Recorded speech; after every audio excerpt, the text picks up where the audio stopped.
The You can't October just air leave. We carried the need you scent of here. Please cinnamon as don't do Sarah this. Mitchell pushed My through the front mind is door, made up. balancing a This bakery arguing is box. pointless. Mom, I'm here! It In the pains me to kitchen, say this, sweetheart. but the doctors Gloria's confirmed the voice rang news out, yesterday. bright and warm. There's At nothing more we can 56, do. Gloria Mitchell still commanded attention. Perfectly styled auburn hair, lipstick even on a Tuesday evening.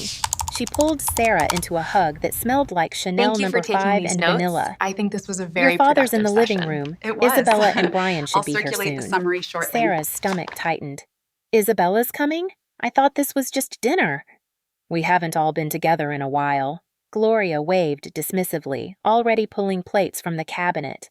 In the living room, Harold Mitchell sat reading the Wall Street Journal, glasses perched on his nose. At 61, he still carried himself like the civil engineer he'd been for 35 years, precise, measured, calculating. Hey, Dad. Sarah, good day at work? Yeah, finished the Henderson project. Good, good. He folded the newspaper with precise creases. Your mother's been cooking since noon. Must be something special. The doorbell rang. Isabella's voice floated through. We're here!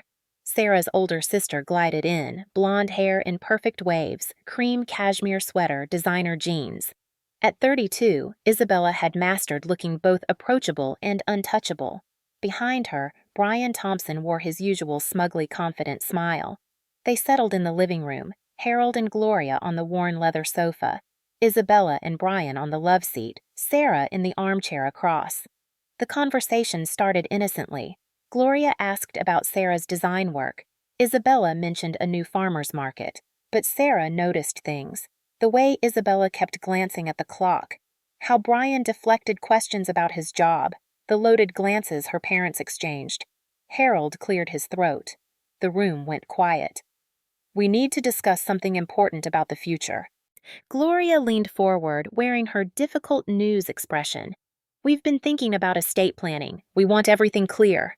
Sarah's grip tightened on her teacup. We've decided, Harold continued, to transfer the house to Isabella and Brian. The words dropped like stones. Sarah couldn't process them. The house where she'd lived her entire 27 years, where she still slept in her childhood bedroom. Mom? Her voice came out small. Gloria's smile was practiced, firm. Isabella has a family now. She and Brian need security. They're thinking about children. It just makes sense. You're independent now, Harold added. You have your career. You don't need the house the way they do. Sarah looked at Isabella, searching for surprise, for guilt. But her sister just sat there, not meeting her eyes. She'd known. I've lived here my whole life, Sarah said quietly. And you're always welcome to visit, Gloria said quickly. This will always be your home. We're just being practical. Practical. Sarah thought about the checks she'd been writing for 5 years. I've been paying half the bills since college. Gloria waved a hand. You've been helping out, yes, but that was contributing as family, not an investment. Half the mortgage, the water heater, the foundation repair. Sarah, Harold's voice cut through. Don't make this about money. That's crass. Isabella finally spoke, soft and apologetic. I didn't know you were paying that much. Mom said you just contributed occasionally, like groceries and stuff. The room tilted. Sarah stared at her mother. What? Gloria's expression flickered. I may have simplified things. No need to make it complicated. Simplified? Bitter on Sarah's tongue. You lied. Watch your tone, Harold warned. But Sarah watched Isabella's face show brief uncertainty. Then Brian leaned close, whispered something, and Isabella's expression smoothed over, hardened. This is what Mom and Dad decided, Isabella said. It's their house, their choice. Sarah stood abruptly. I need air. Don't be dramatic, Gloria called, but Sarah was already moving through the kitchen, out the back door. She gripped the porch railing, breathing hard. Through the window, she saw them inside, already pouring more tea, picking up newspapers, laughing. They'd moved on. Sarah looked up at her bedroom window and felt something crack inside her. Not break, but definitely crack. Sarah didn't know how long she stood in the darkening backyard before Gloria stepped out. You're going to catch cold. Let's talk rationally. Rationally? Sarah didn't turn.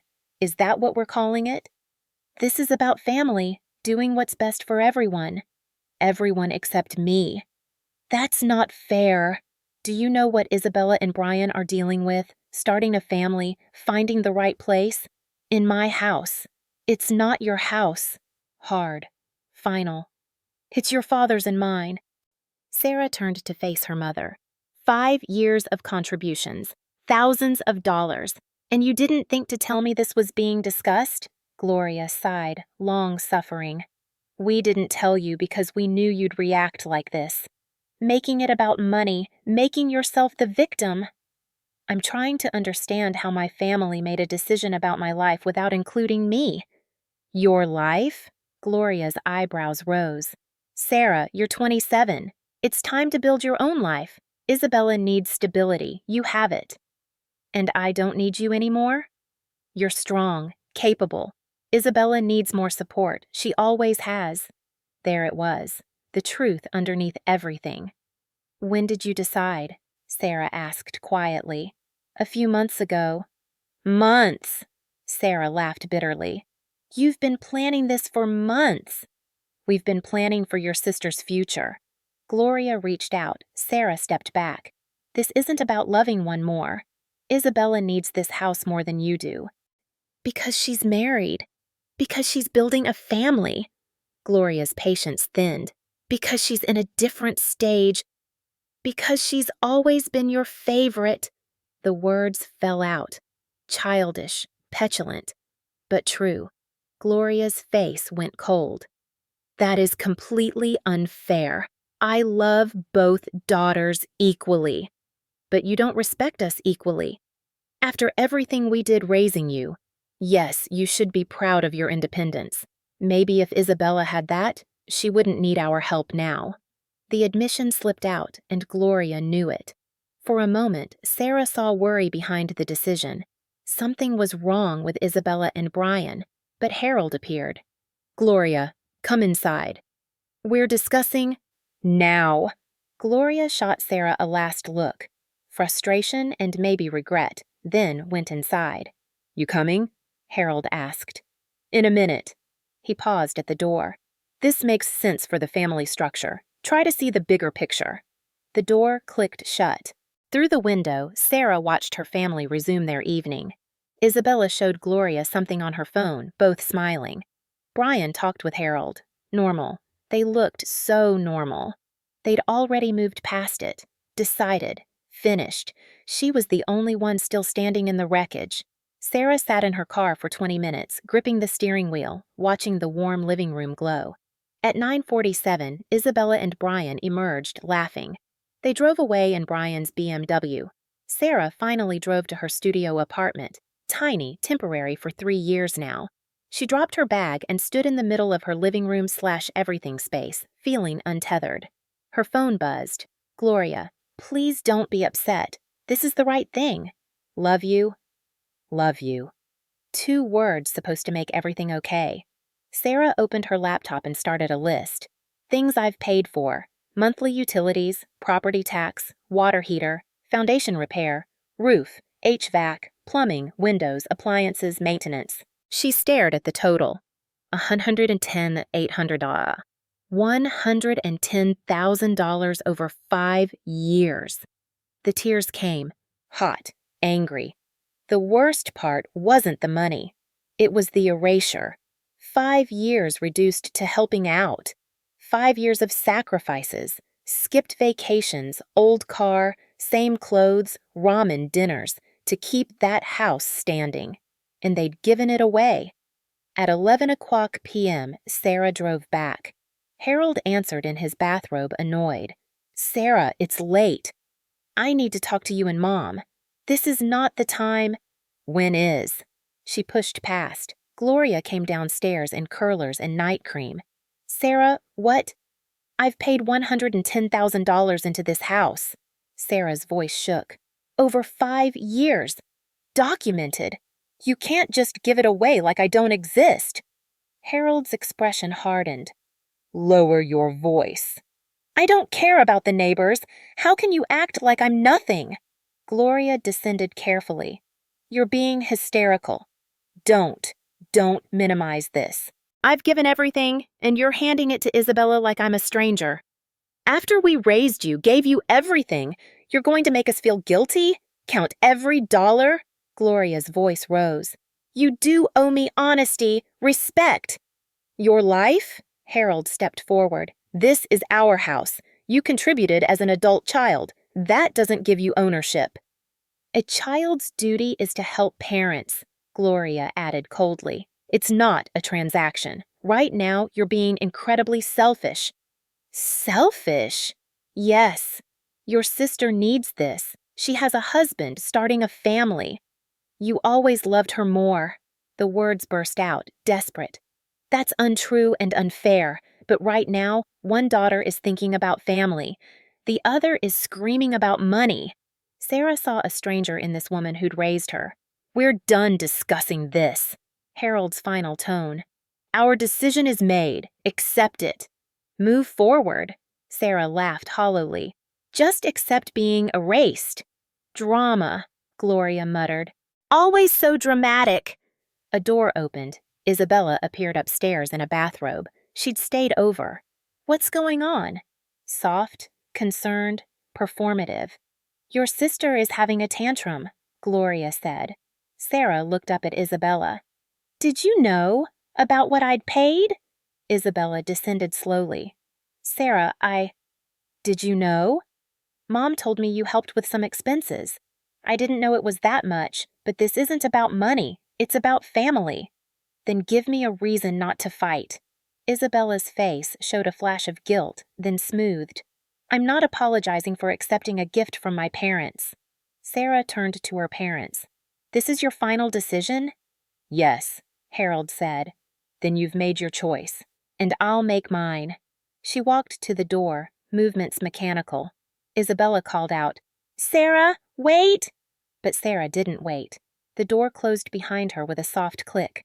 So much quieter than a slam, so much more final.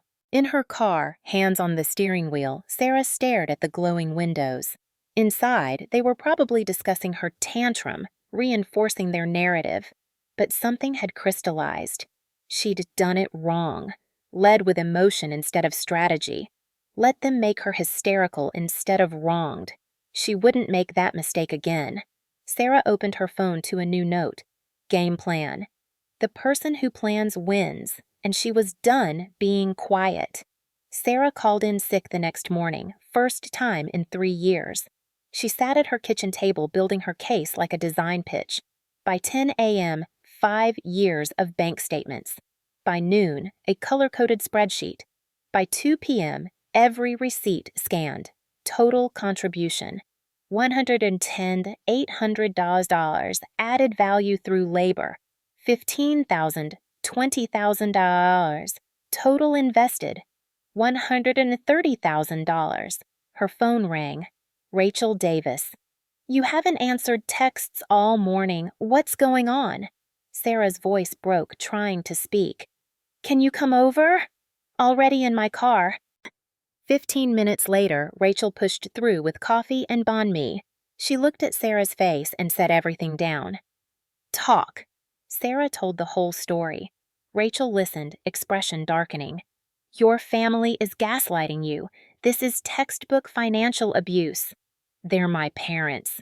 Which makes it worse. Rachel pulled out her phone. My cousin's lawyer. I'm texting you her number. I don't want to sue. I said lawyer, not sue. You need to understand your rights. Knowledge is self-defense. Jennifer Walsh, attorney at law, appeared on Sarah's screen. I wanted them to see me. Sarah's voice broke. I don't want to destroy my family. Babe, they're destroying you. That's not the same thing. Sarah looked at her spreadsheet, at 5 years of quiet dedication, at her depleted bank account. Okay, she whispered. Okay. Jennifer Walsh answered on the second ring. After Sarah explained, there was a pause. How quickly can you come in? I have 4 p.m. today. Today? If they're moving forward with a transfer, time matters. Sarah looked at Rachel, who nodded. 4 o'clock. I'll be there. For 2 hours, they organized documents, printed statements, compiled photos, created timelines, screenshotted texts. At 3:30, Sarah stood before her mirror in a navy suit, hair pulled back, makeup covering the evidence of crying. She looked capable, independent, exactly what her family always said she was. Jennifer's office was a converted brownstone. The waiting room felt normal, like this was normal, hiring lawyers to fight your family. In Jennifer's office, Sarah laid out everything. Jennifer went through it methodically, taking notes, asking questions. She didn't dismiss the numbers. She didn't call Sarah dramatic. She just listened. "Here's what I see," Jennifer said finally. "Substantial documented contribution, but you're not on the title. No formal agreement. Legally, these could be considered gifts unless we establish implied contract." Sarah's heart sank. "So I have no rights?" "I didn't say that. Your parents can transfer property to whom they choose, but the transfer hasn't happened. You have evidence of contributions that increased property value. There may have been implied agreement about your future stake." "What does that mean?" "We have options: mediation with a neutral third party, or filing a claim for unjust enrichment." "That sounds like suing." "It's one option. But Sarah, my first question: what do you actually want?" Long silence. What did she want? "I want them to see me," Sarah finally said. "Acknowledge what I've done. I want fairness, recognition, respect." Jennifer nodded. "That's honest. That gives us something to work toward. Let's start least adversarial. Family meeting with a mediator, someone your parents respect. Present documentation, explain your position, propose fair solution." "Nay. And if they refuse?" "Then we escalate. But try reasonable first. I know this feels like attacking your family, but you're insisting they treat you fairly. There's a difference." Sarah left with a plan. Find a mediator, organize documentation, request family meeting within 2 weeks, come with fair proposals. It felt empowering and terrifying. In the car, Rachel asked, "How do you feel?" Sarah watched the city slide past. "Like I declared war on the people who raised me." "No, like you refused to let them erase you." That night, Sarah made a list of mediators. First name: Mr. Robert Brennan, neighbor for 30 years, retired judge, someone her parents respected. Tomorrow, she'd visit him. Tomorrow, she'd build her case properly, not with emotion, but strategy. Not accusations, but evidence. But tonight, she let herself mourn. She cried for the family she'd thought she had, the one that valued her. She cried for the version of herself who'd believed quiet dedication would be enough. When done crying, she opened her laptop. Documents to organize, evidence to compile, a case to build. Her family might have taken her for granted, underestimated her, assumed she'd accept their decision, but they'd made one crucial mistake. They'd taught her to be independent, to stand on her own, to solve problems with intelligence instead of emotion. The next morning, Sarah stood on Mr. Robert Brennan's porch, clutching a folder of documents. The retired judge had lived 3 houses down for as long as Sarah could remember.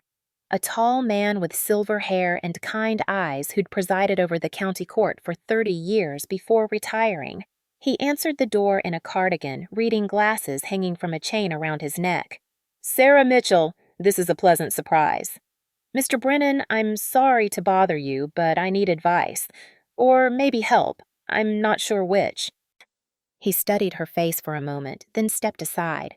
"Come in. I'll make tea." In his study, surrounded by law books and family photos, Sarah laid out her situation. She kept her voice steady, presenting facts rather than emotions. The announcement, the $130,000 in contributions, her parents' dismissal of those contributions, the lie Gloria had told Isabella. Mr. Brennan listened without interrupting, occasionally making notes on a legal pad. When she finished, he sat back in his leather chair. "Your parents are good people," he said carefully. "I've known Harold and Gloria for 3 decades, but good people can make terrible decisions when they're not thinking clearly." "I don't want to destroy my family," Sarah said. "I just want to be heard." "Those 2 things aren't mutually exclusive." He tapped his pen against his notepad. "What you need is structured mediation. A neutral setting where everyone can speak honestly without the conversation devolving into accusations and defensiveness. Would you be willing to mediate? He was quiet for a long moment. Yes, but you need to understand. I can't take sides. My role would be to facilitate honest conversation, to make sure everyone is heard. I can't guarantee the outcome you want. I understand. I just need them to see the truth. Then let me make some calls. Give me a few days to set this up properly. He stood, walking to his bookshelf. In the meantime, there's something you should know. Your grandmother, Harold's mother, she talked to me before she died. About her wishes for the house. Sarah's breath caught. What did she say? That it should be shared fairly between her granddaughters. She was very specific about that. He pulled out a small wooden box from behind some books. She gave me some letters to keep safe. Said if there was ever a question about her intentions, I should produce them. He handed Sarah 3 envelopes, yellowed with age. The return address was her grandmother's. The recipient, Gloria Mitchell. May I? Sarah asked.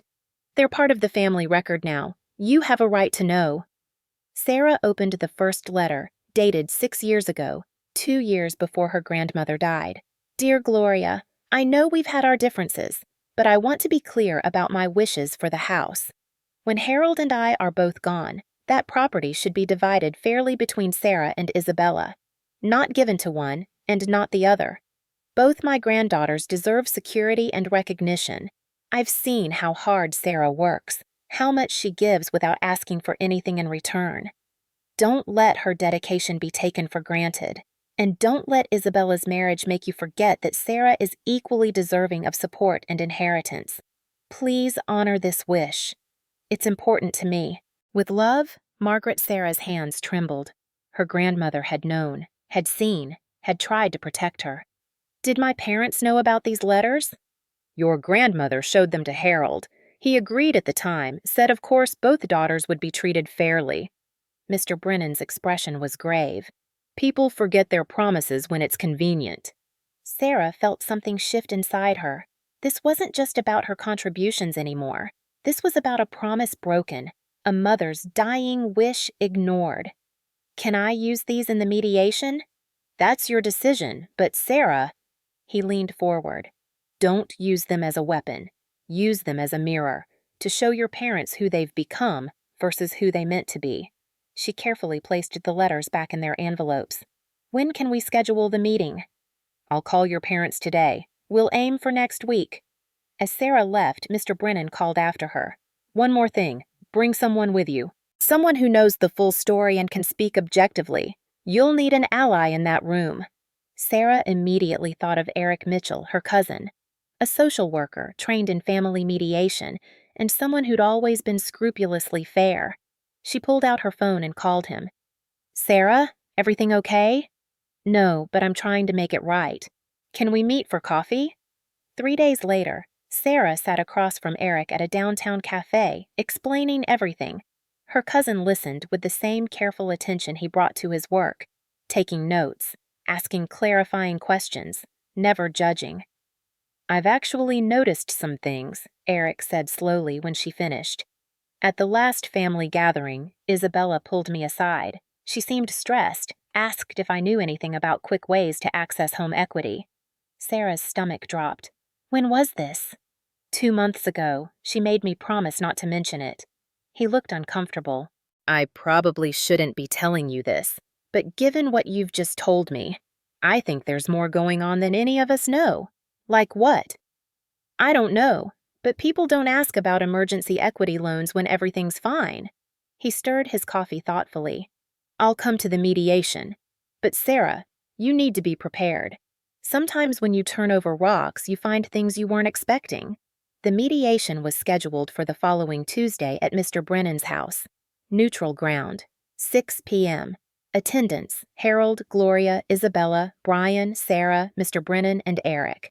Sarah spent the weekend preparing. She created a presentation folder for each person, timeline of contributions, bank statements, copies of receipts, photographs of work done.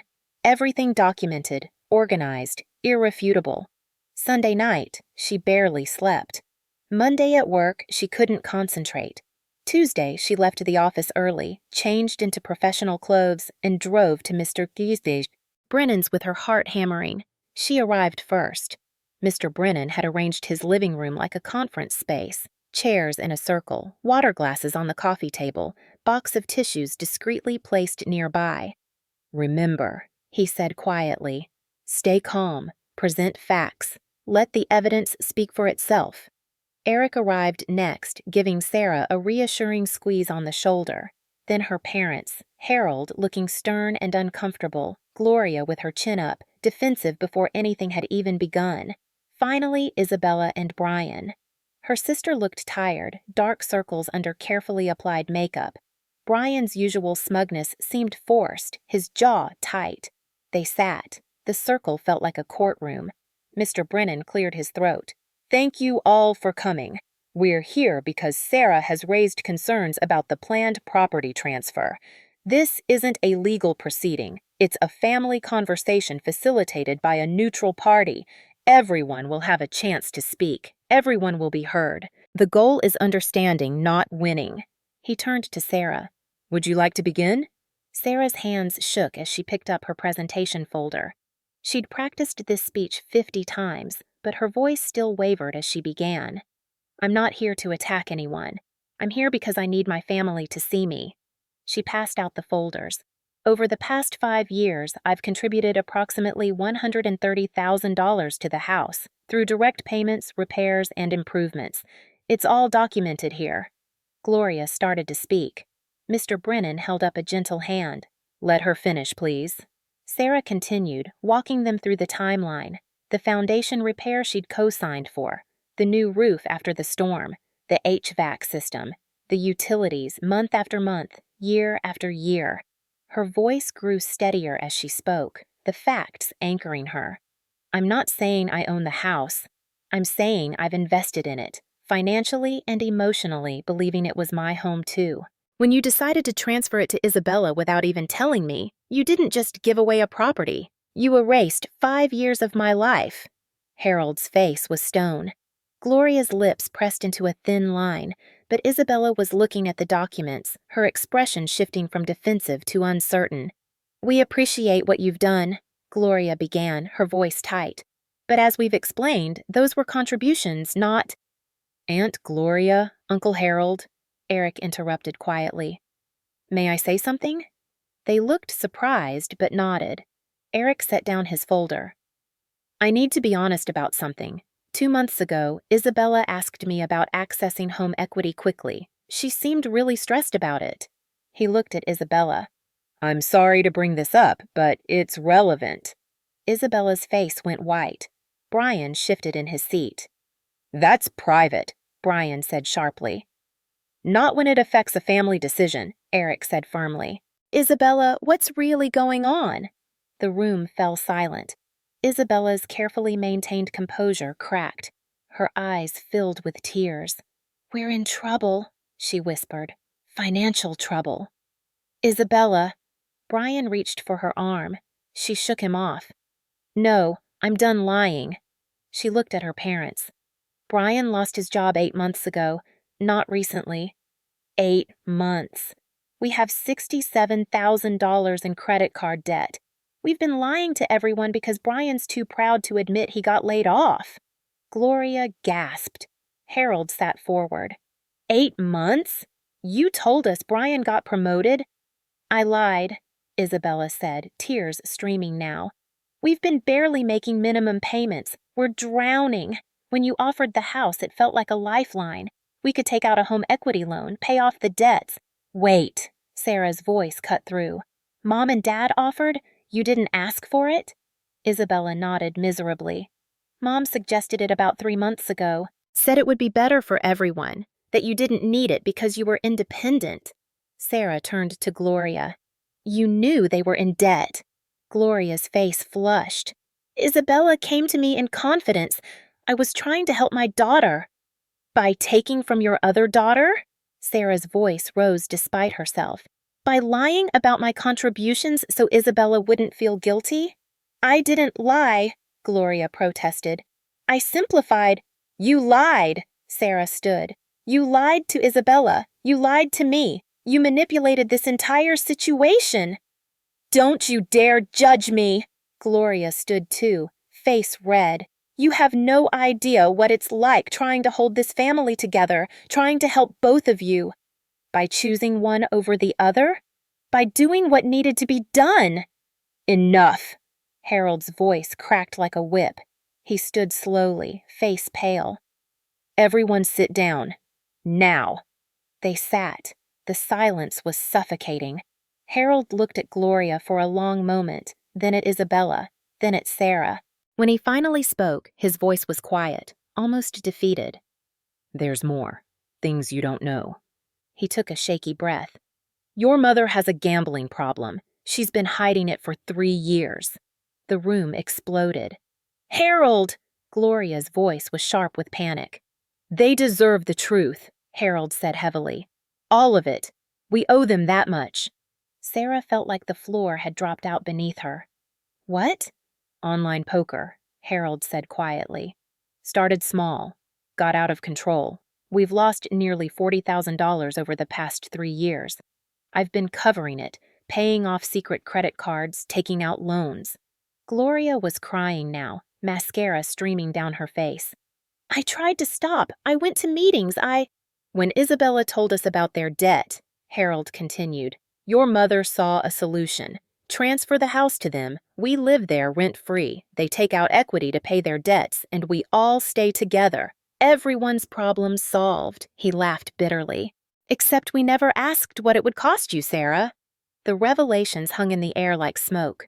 Sarah looked around the circle, at her mother, sobbing, at her father, shoulders slumped in defeat, at Isabella, pale and shaking, at Brian, staring at the floor, at Eric, taking notes with a social worker's trained objectivity, at Mr. Brennan, expression grave.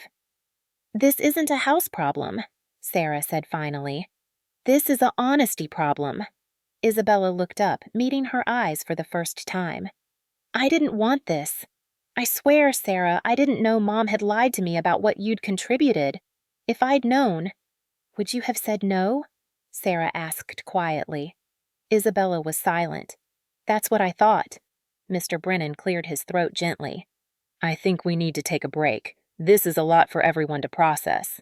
But Sarah was already gathering her things. I need air. She walked out into the October night, leaving her family sitting in the wreckage of their secrets. Behind her, she heard Gloria crying, Harold's low voice trying to explain, Isabella's whispered apologies to Brian. Eric followed her outside. You okay? My family is falling apart. No, Eric said quietly. Your family was already broken. Tonight, you just turned on the lights. Sarah looked back at Mr. Brennan's house, at the shadows moving behind the windows. She'd wanted acknowledgement, wanted fairness, wanted respect. She'd gotten the truth instead, and the truth was so much worse than she'd imagined. Sarah didn't go back inside. She got in her car and drove, not really seeing where she was going, just needing to move. Her phone buzzed repeatedly, Eric checking in, Mr. Brennan asking if she was safe, even a tentative text from Isabella. She ignored them all and drove to the lake outside town. Sat in her car in the empty parking lot, watching moonlight shimmer on water. Her family was drowning in debt, lies, and desperation. And they'd tried to use her as a life raft without asking if she could swim. 3 days passed in a haze. Sarah went to work, came home, didn't answer calls. On the 4th day, there was a knock at her door. Harold stood there, looking older than she'd ever seen him. No authoritativeness, no certainty. Just a tired man in a worn jacket. Can we talk? His voice was hoarse. Just you and me.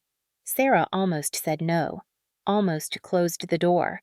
But something in his face stopped her. Coffee shop on Main, she said. 20 minutes.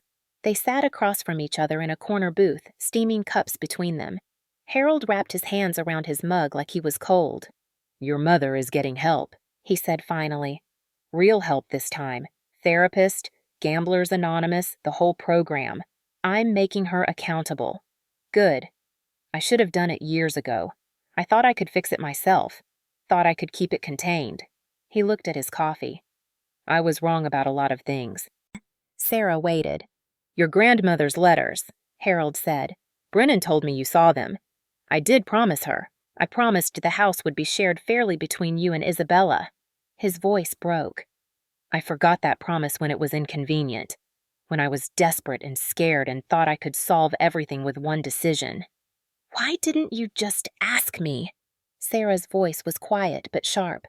"If you'd come to me, told me the truth about everything. Mom's problem, Isabella's debt, maybe we could have figured something out together. Because I'm a proud old fool who thought he had to fix everything himself." He looked up, eyes wet. "And because I took you for granted. You were always so capable, so independent. I told myself you didn't need us. The truth is, I didn't know how to need you without feeling like I'd failed as a father." The honesty hit Sarah like a wave. This was the conversation they'd never had, the vulnerability her father had never shown. "I haven't been fair to you," Harold continued. "Neither has your mother. We convinced ourselves we were being practical, but we were really just choosing the easier daughter to help, the one who asked for things, while you quietly held everything together and never complained." "I did complain. That night I came back." "You were right to. And I shut you down because hearing it meant admitting what I'd become." He reached across the table but didn't touch her, just let his hand rest there, an offering. "I can't fix this, Sarah. I don't know if I can ever make this right. But I'm asking, I'm begging for a chance to try." Sarah looked at her father's hand, weathered and trembling slightly. She thought about the grandmother's letters, about promises broken and found again, about the difference between who people meant to be and who they became when they were scared. "What happens now?" she asked. "That's up to you," Harold said. "Brennan suggested we have another meeting, all of us, to figure out something fair, something that honors what you've contributed and helps everyone move forward." "And if I say no? If I just walk away?" "Then I wouldn't blame you." His voice was raw. "But I'd spend the rest of my life wishing you hadn't." Sarah sat with that for a long moment, watching steam rise from her coffee cup. "One more meeting," she said finally. "But this time, I'm coming with terms, not requests. Terms." Harold nodded slowly. "That's fair. That's more than fair." They sat together in the coffee shop, father and daughter, with 5 years of silence and hurt between them. It wasn't forgiveness, not yet. It wasn't even the beginning of healing. But it was, maybe, the start of honesty. And for now, that was enough. Sarah spent a week crafting her terms, not in anger. She'd learned that lesson. With precision.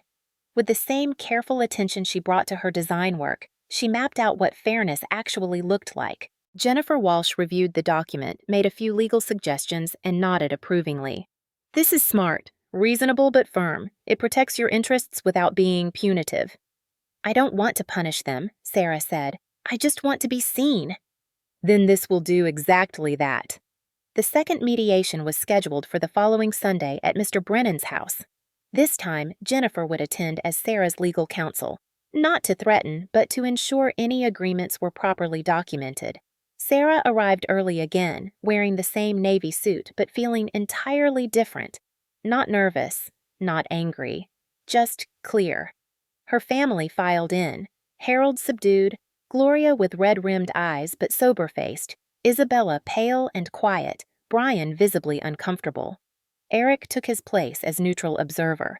Jennifer sat beside Sarah, leather portfolio in her lap. Mr. Brennan opened the meeting. "We're here to discuss possible resolutions. Sarah has prepared a proposal. I ask that everyone listen fully before responding." Sarah stood, distributing copies of her terms. Her voice was steady. "I've thought a lot about what I want from this situation.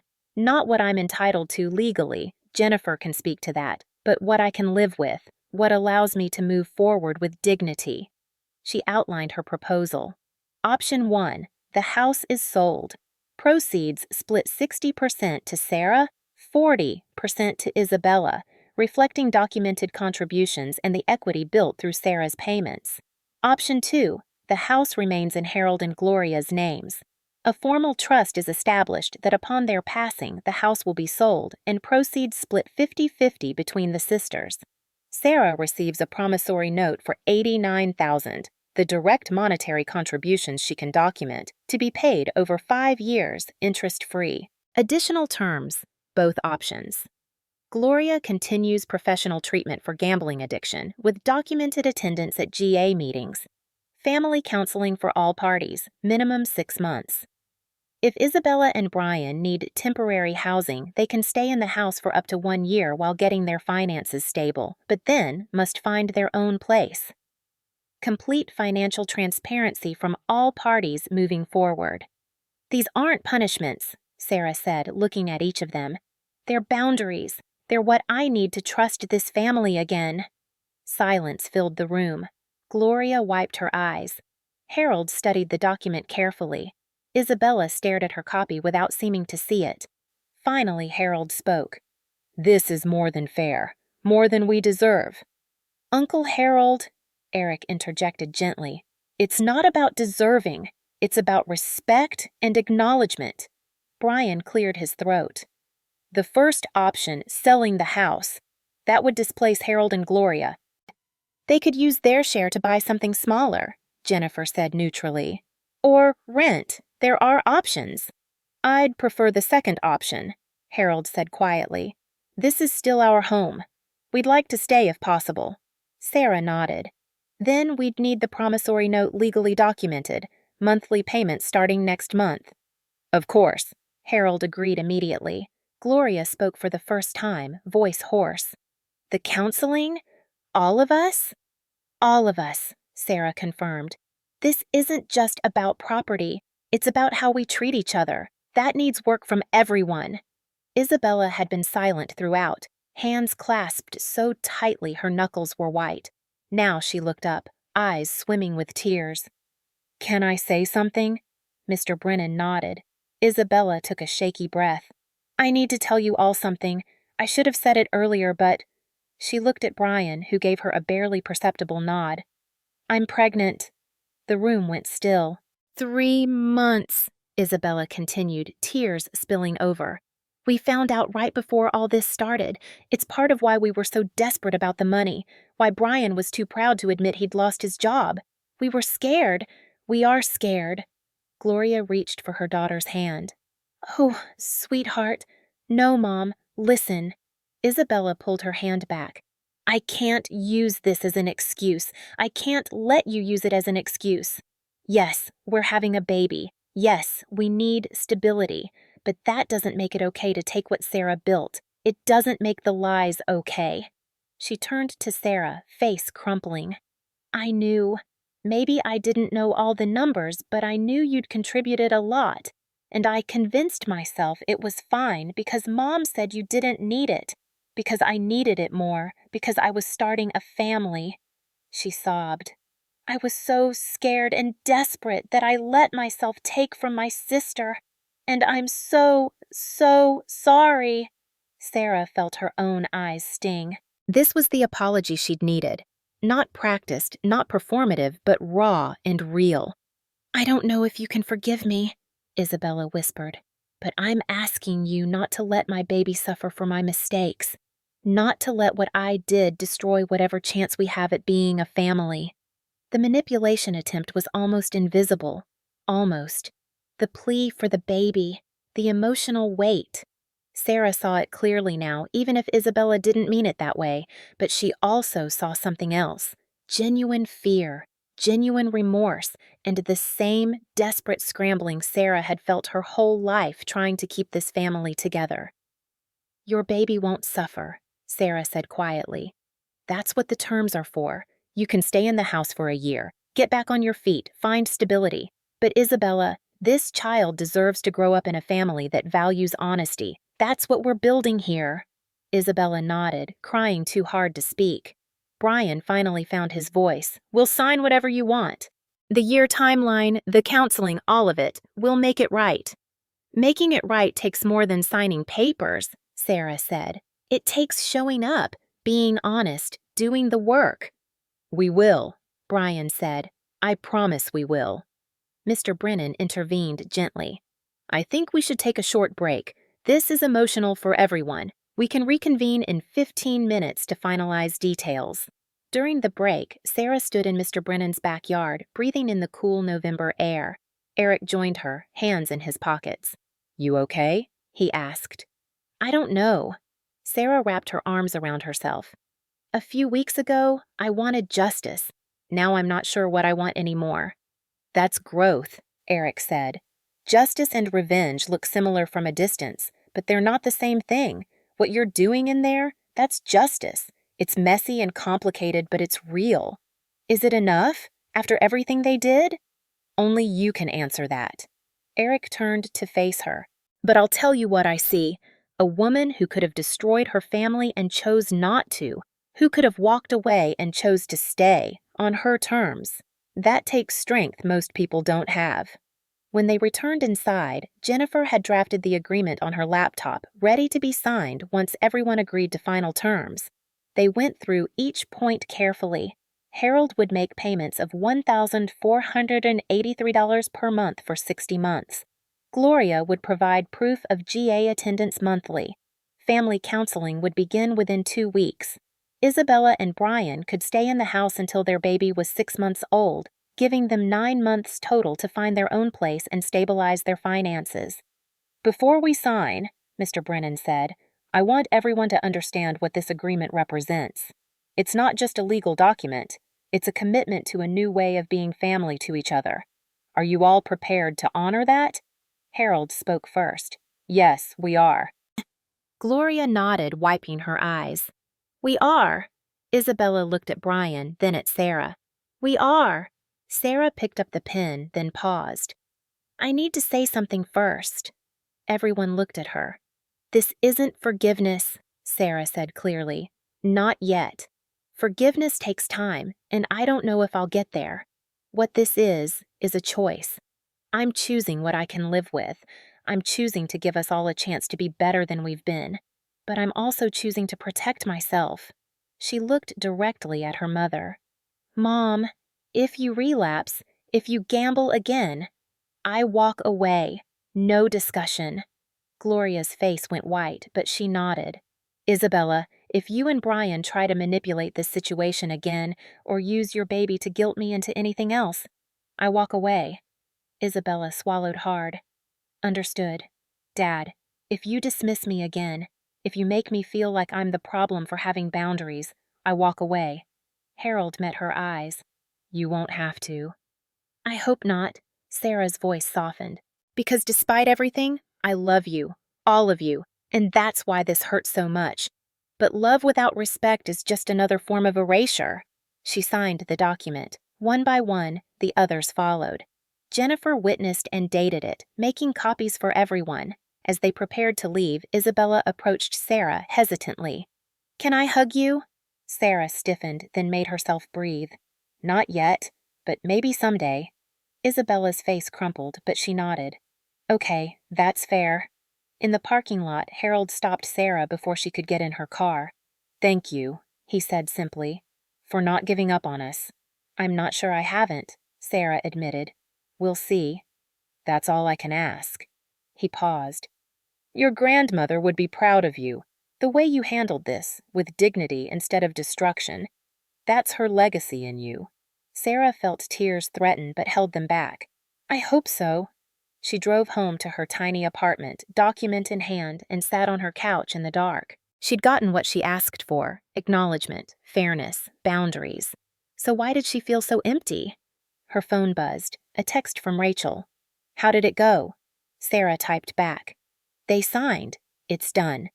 "That's good, right?" Sarah stared at the question for a long time before responding. "I think so. Ask me in 6 months." Spring came to the city with sudden warmth and flowering trees. Sarah stood outside her new apartment, still small but in a better neighborhood with actual sunlight, holding a gift bag and trying to decide if she was ready for this. Isabella had given birth 2 weeks ago. A boy, Thomas Harold Thompson. Sarah had seen the photos in the family group chat she'd been added back to after 3 months of counseling. Chubby cheeks, wisps of dark hair. Isabella's smile radiant despite obvious exhaustion. Gloria had sent approximately 47 messages about her beautiful grandson. Harold had sent one, a photo of himself holding the baby, looking more peaceful than Sarah had ever seen him. And Sarah had felt complicated, happy for them, resentful still, hopeful cautiously, hurt deeply, all of it at once. But today was her day to visit. 6 months of family counseling, individual therapy for each of them, and careful, awkward rebuilding of something that might someday resemble trust. She knocked on the apartment door. Isabella answered, baby in her arms, looking tired but genuine. "You came," Isabella said softly. "I said I would." The apartment was small, one bedroom in a complex across town, but clean and filled with baby things. Brian was at work, Isabella explained, her new job at an accounting firm, part-time remote while she was on maternity leave. Sarah held her nephew for the first time and felt something crack in her chest. He was so small, so innocent, so completely unaware of the family drama that preceded his arrival. "He has your eyes," Sarah said, "and Brian's stubborn chin." Isabella smiled, then the smile faded. "Sarah, Don't." Sarah looked up from the baby. "We've apologized enough. Let's just be here, right now." They sat together, passing the baby back and forth, talking about small things. Thomas's sleeping schedule, Isabella's return-to-work plan, Sarah's recent promotion at the design studio, normal sister things.